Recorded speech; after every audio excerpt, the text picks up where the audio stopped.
It's spring, so that can only mean one thing. It's time to get this lawn back into shape, so stick around and I'll show you how to do it. What's up, y'all? I'm Rhett. Welcome back to Lawn Insider. If you have a Bermuda lawn and you want to have the nicest yard that you've ever had, then you're in exactly the right spot, because today I'm going to show you the first step that you need to take to lay that foundation that's going to lead to neighborhood domination later on this lawn season. For those of you that aren't even sure what grass type you have, I have a warm season grass ID video and I'll link that in the description below. And those of you a bit more familiar with Bermuda, you won't be shocked to find out that this first step I'm referring to is the lawn scalp, but don't worry, you don't need any fancy equipment to do it. Now you might be wondering, what exactly is a lawn scalp, or what does it entail? And all it is mowing your entire lawn at a height of cut that's lower than the height that you're going to maintain at for the rest of the season. So for instance, if I'm going to maintain my lawn at 2 inches for the remainder of the season, then I want my lawn scalp to maybe be 1.5 inches or 1.25 inches. The goal of a scalp is always to get your lawn down to dirt, and the purpose of it is to remove that dormant layer of grass that's left over from the winter time. I did a pre-scalp on my lawn, which is taking the height of cut down slowly over the course of several mows, as opposed to trying to fit everything in on a single scalp, and that's easier on you as well as your equipment, and I do recommend that you do that as well. But right now my yard is at around 1/2 inch, and you can see that I am nowhere close to seeing dirt right now. I'm not gonna take it any further down than 1/4 inch because it starts getting pretty hard on the equipment, but we just want to break up that canopy. And when we do, sunlight gets in more easily, water gets in more easily, nutrients get in more easily. And since we got rid of that dormant layer, any new growth will be green.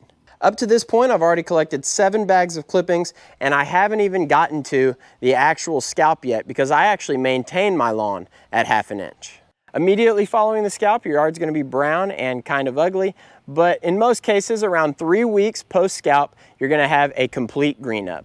If you enjoy content like this and you find value in it, make sure to hit that thumbs up button. And if you haven't already, consider subscribing. And I'm gonna do a better job this season of pushing my website. I just redid the entire thing. It's much improved. I've got some great free resources on there. The Bermuda grass calendar is on there. I've got lawn calculators on there, and I've got product recommendations on there. So make sure y'all go check it out. There's a link to it in the description box below. I'm about to show y'all the process here in a second, but I did want to answer some of the frequently asked questions I get over scalping. And number one is, what do we do with the clippings? And this is one of those times where I do recommend that you collect your clippings, because you don't want all that dead material sitting on your lawn. And in this case, it's so much dead material that it could actually smother your grass. It's not going to decompose very quickly and break down.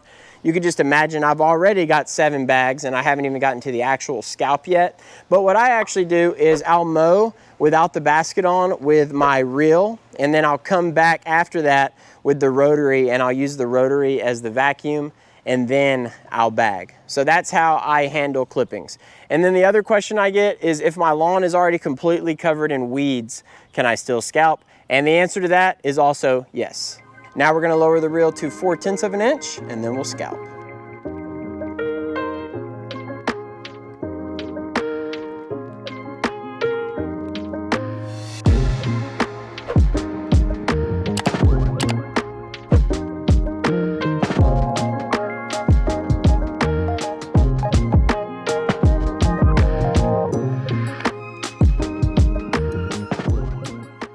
For those of y'all that have a reel, or you're just wondering what this is called an AccuGauge, and it's from R&R Products, and I just use it to make sure that I have the right height of cut on my Greensmaster.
I just finished the front yard scalp at 0.4 inches, and I'm sure you can see on film I did a vertical pass followed by a horizontal pass. So each side got mowed twice, and the grass is still incredibly thick, but the mower actually did really well.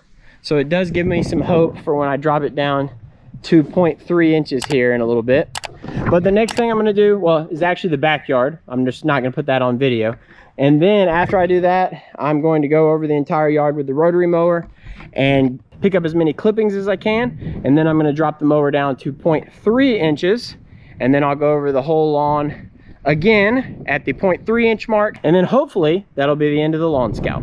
The 4/10 round is officially over with. I just collected the clippings with my rotary mower.